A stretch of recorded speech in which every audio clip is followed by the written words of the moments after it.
Canadian language benchmarks, or Niveaux de compétence linguistique canadien. The title of this article is A Made in Canada Second Language Framework for K-12 Education, another case where no prophet is accepted in their own land. So at this point, I would like to acknowledge my co-author, who are also from the University of British Columbia. In the order of the pictures from left to right, Lucas Friesen, Carl Rues, and Bruno Zombo. Lucas was a graduate student under the supervision of Bruno Zombo. Carl is one of my PhD students, and Bruno Zombo is a Tier 1 Canada Research Chair in Psychometrics and Measurement at UBC. Okay. I hope you don't see this meeting is recorded on the screen. Do you see that? No? It says it's recording on my screens. Okay, yeah, it's just, I didn't want it to go over the slides. So in this presentation, the slides will be in French and I will speak in English. This presentation has 6 parts. First, what is a framework and what is a language framework? Second, a brief description of the Clb and Nclc and of the CFR. Third, the criteria used by Van der Grift in 2006 to validate language frameworks. Fourth, I will present the new analysis that our group has made in 2020 using the same criteria as Van der Grift in 2006.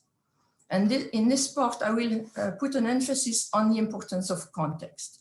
And finally, I will present a discussion and some recommendations, and we will have a period for questions. So what is a framework? It is a real or conceptual structure intended to serve as a support for a building or as a guide for something else that expands the structure into something useful. So the framework of a building should be very strong and very thought about, otherwise the building risks to collapse. The same thing can be said for a language framework, which purpose is to support and guide the teaching, learning, and assessment of language.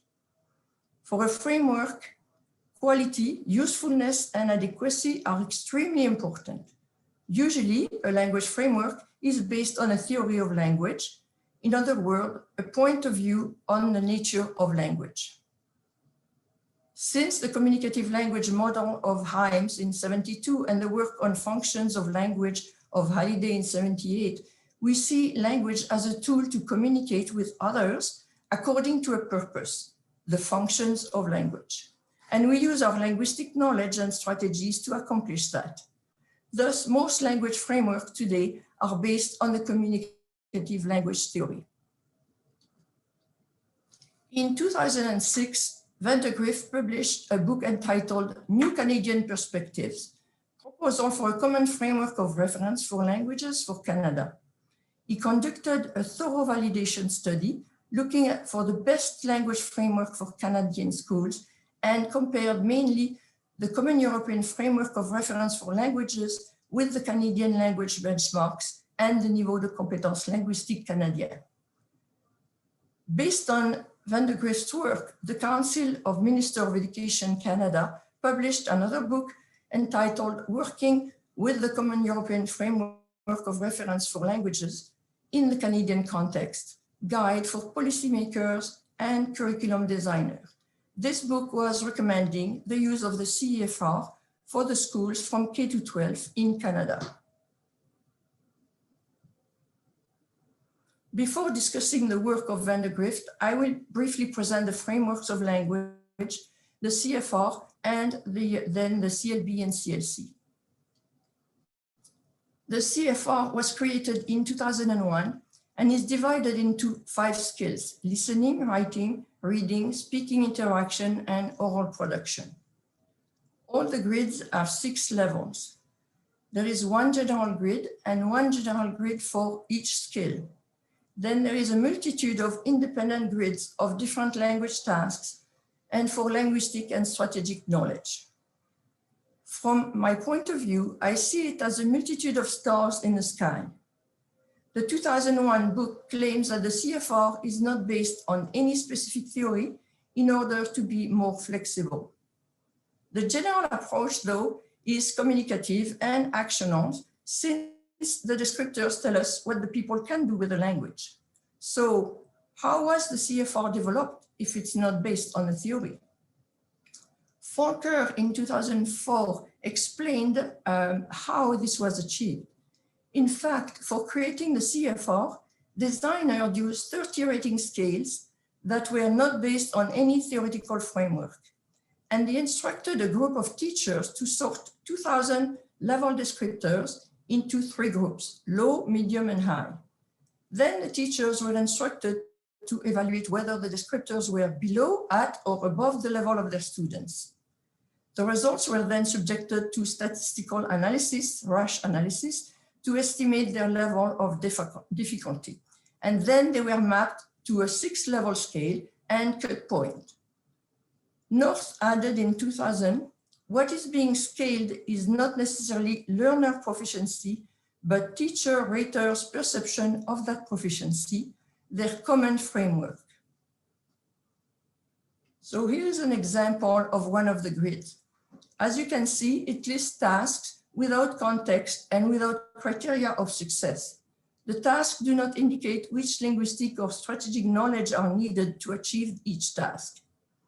For example, here in C1, we see can use language flexibly and effectively for social purposes, including emotional, allusive, and joking usage. And if you're a teacher, you might wonder, how do you measure flexibility and effectiveness? So now let's turn to the CLB and CLC.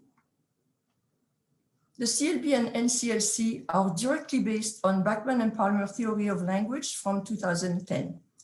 The 4 usual skills are represented: oral, written, reading, and listening.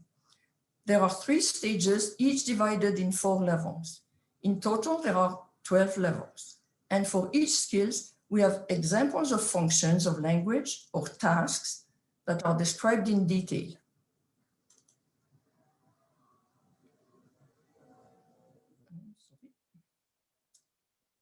Each task corresponds to a particular function of communication. So it's what we can do with the language. And the context of the task is described. It's very important because the same task with different context could be a 1st level or a 12th level. And then the linguistic and strategic knowledge needed to achieve the tasks are described.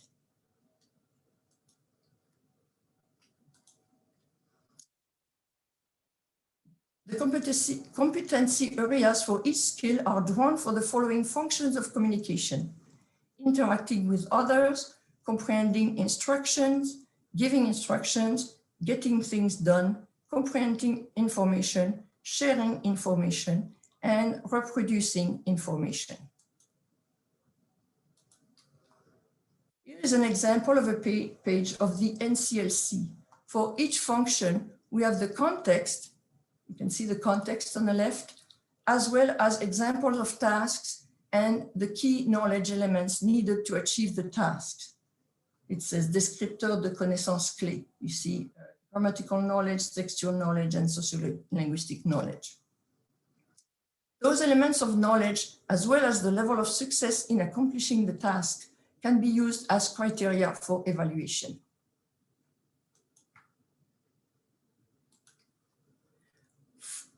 Pour chaque fonction, on a le contexte, des exemples de tâches, ainsi que des forces et des faiblesses observées à ce niveau.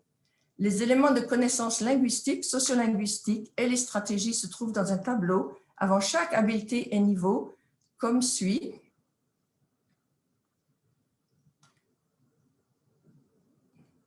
We can directly recognize the Bachman and Palmer theory of language ability in the summary page before each stage. You can see the grammatical knowledge, textual knowledge, functional knowledge, sociolinguistic knowledge, and strategic competence. So now I will turn to the validation characteristics used by Van de Grift in his 2006 analysis.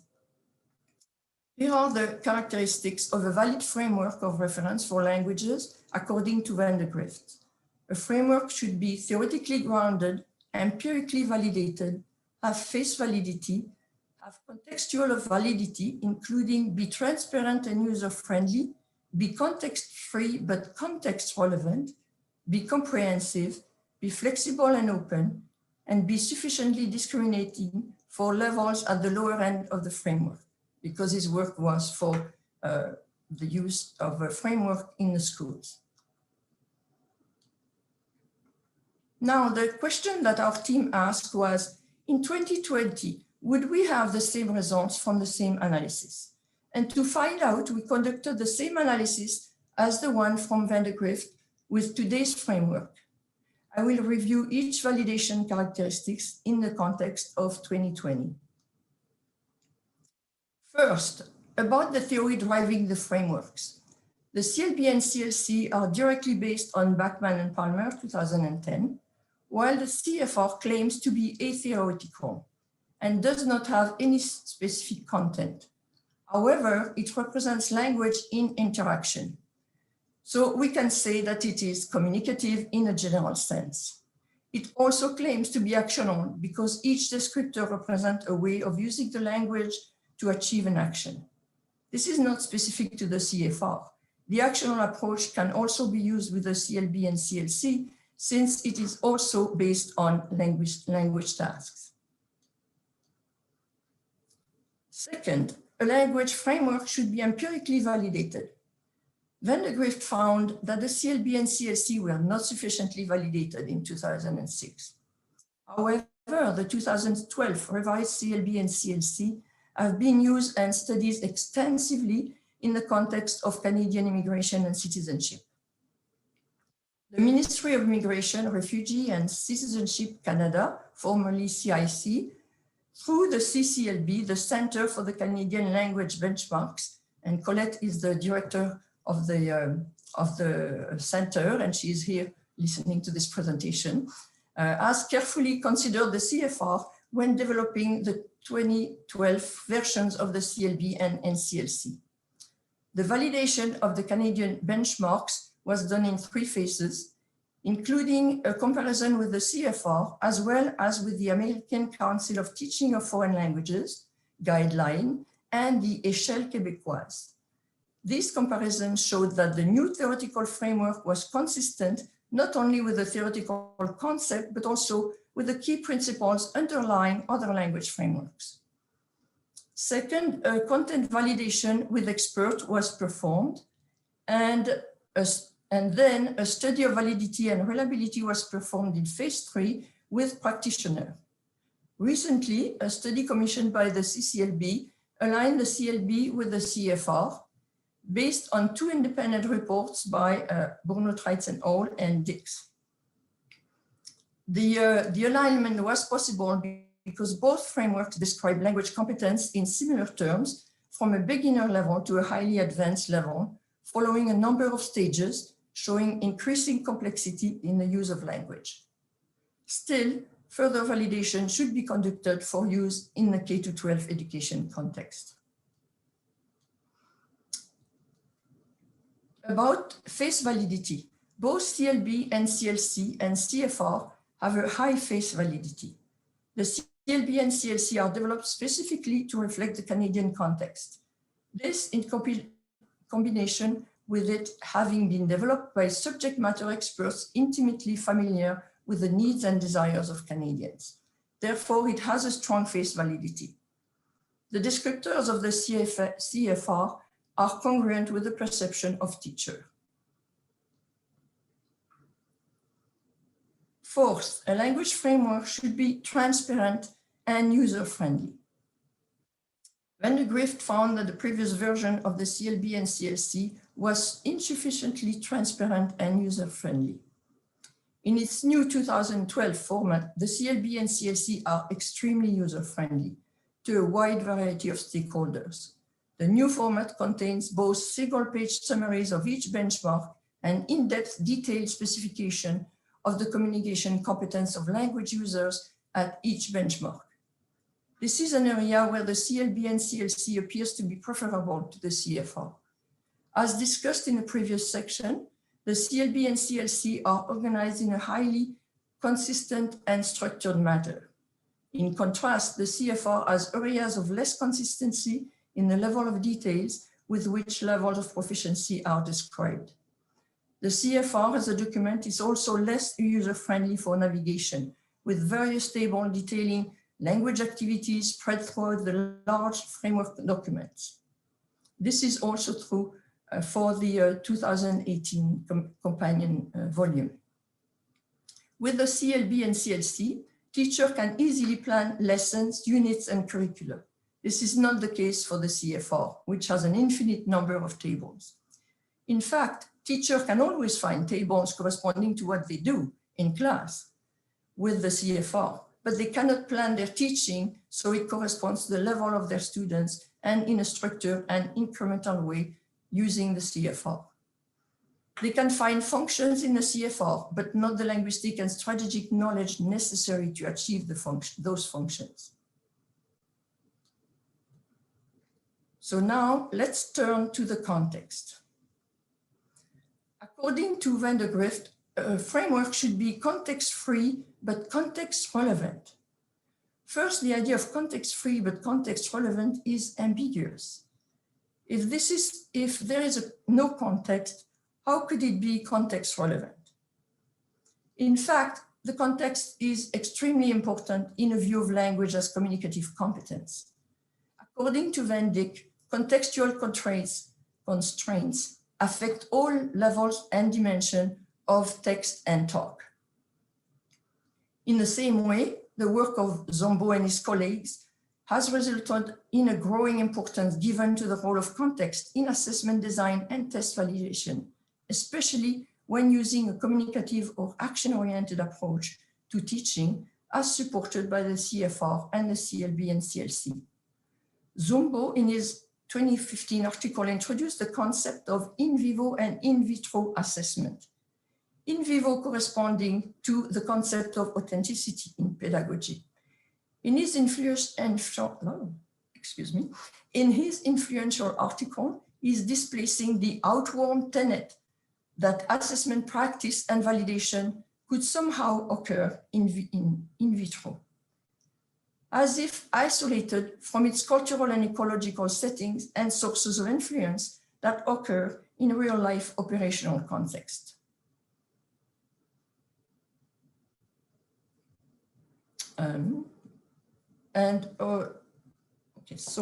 It seems that the European framework is situated in the non-contemporary in vitro and context-free perspective, whereas the in vivo view draws authenticity of pedagogy, assessment, and curriculum naturally in the Canadian language framework.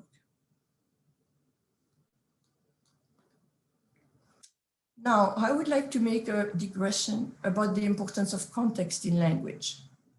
If we look at the specific social and political history of Canada, we know that it influenced both its language and multicultural policies and its L2 education system.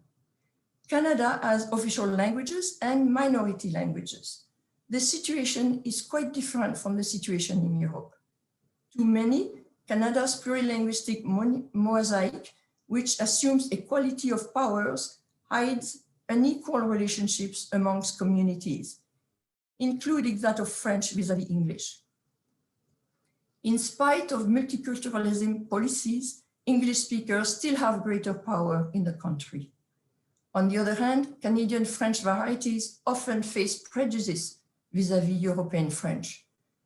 Varieties of French that diverge from the norm, such as those in Canada, have often been regarded as incorrect or of lower status. In the case of French, adopting a framework developed in Europe with its associated assessment tools could reinforce the monocentric ideology of European French. In a situation where a language, here in Canadian French, is in a situation of unequal power vis-à-vis both English in Canada and European French, its locutors may face linguistic insecurity which eventually leads to the language decline. We actually face a languicism towards Canadian French. Adopting the Clb and Nclc in Canada would institutionalize the Canadian language norms independently from Europe. The same happens to language tests, as I will show you. Indeed, Shohami, as well as Kanagarajaz and SAID, have recognized the power of tests on societies. McNamara asserts that more and more tests are used as instruments of policy and discusses the issues of validity related to this. Looking towards the mother countries for language standards in Canada is accepting linguistic, cultural, and educational imperialism. This can lead to a pernicious linguistic effect of elevating European linguistic varieties over Canadian ones, which is especially a risk for Canadian French minority varieties. In turn, due to these linguistic hierarchies, the Europeanization of language in Canada brings a risk of losing language diversity and cultural specificity, ironically, at a time where language diversity is celebrated. Even in Europe, Volker brought up the danger of frameworks being institutionalized in different countries in his article in 2004. He said that one of the goals of the CFR was the harmonization of language teaching and testing amongst European states. As he stated, in language testing, as in other policy areas, it is therefore critical to be aware of harmonization that may lead to further political unification by stealth, irrespective of whether the framework is a suitable tool for this purpose or not.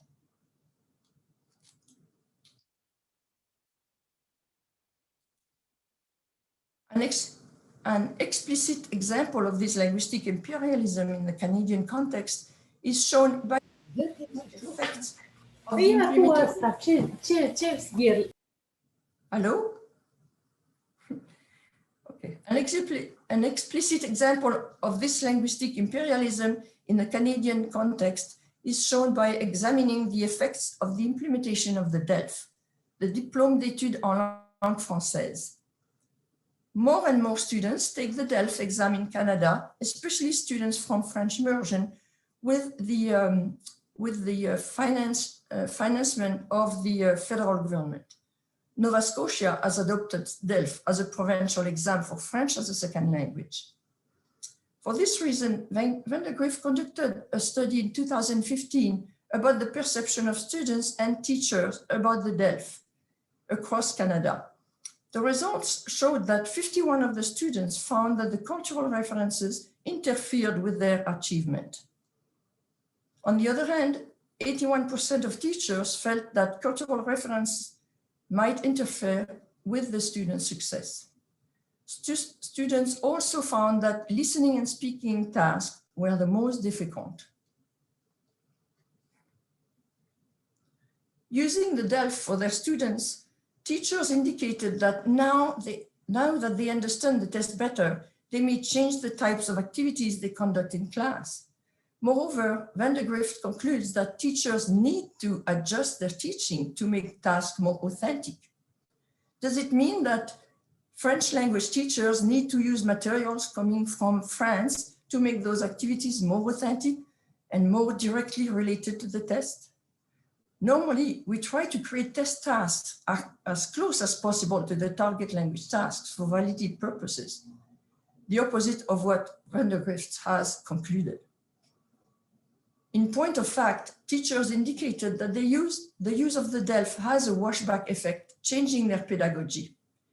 Teachers feel the need to harmonize their teaching with the context of the test, including teaching about the French cultural content. By turning to foreign frameworks, assessment and text, we indoctrinate our students to believe that French or English varieties from Europe are better than what we speak in Canada. And they will want to use models from France or England to succeed on tests coming from Europe.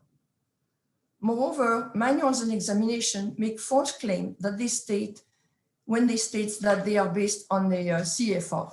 In reality, according to Alderson, the Council of Europe has refused to set up an equivalent mechanism to validate or even inspect the claims made by examination provider or textbook developer. Now, to conclude about the context, the use of the national Canadian framework, the Clb and Nclc, is therefore important to promote Canadian linguistic sovereignty and cultural and linguistic specificity and diversity. Now let's turn to the 6 characteristics of validity. A framework should be global. The CFR framework describes a full range of language knowledge, skills, and use. It provides a series of reference points, levels to calibrate progress. It presents a number of different competencies. In that sense, it is global. However, the CFR was created to accomplish the needs and interests of the 46 member states of the Council of Europe. For this reason, it cannot represent a specific context. As for the Clb and Nclc, Van de Grift found that the previous versions of the CLC and CA was insufficiently comprehensive. In its new format, the Clb and Nclc covered the full spectrum of communicative competence. The framework also provides detailed specification at each benchmark for each of the 4 language skills, which are covered under Bachmann and Palmer model of language ability. The Clb and Nclc have greater consistency in their specification. This is another area where the Clb and Nclc appear to have an advantage over the CFR, as discussed previously. And the Clb and Nclc include cultural reference, which is not the case in the CFR. The 7th characteristic is flexibility and openness. The CFR was designed to accommodate the diverse needs of its member states. It is adaptable for use in different circumstances.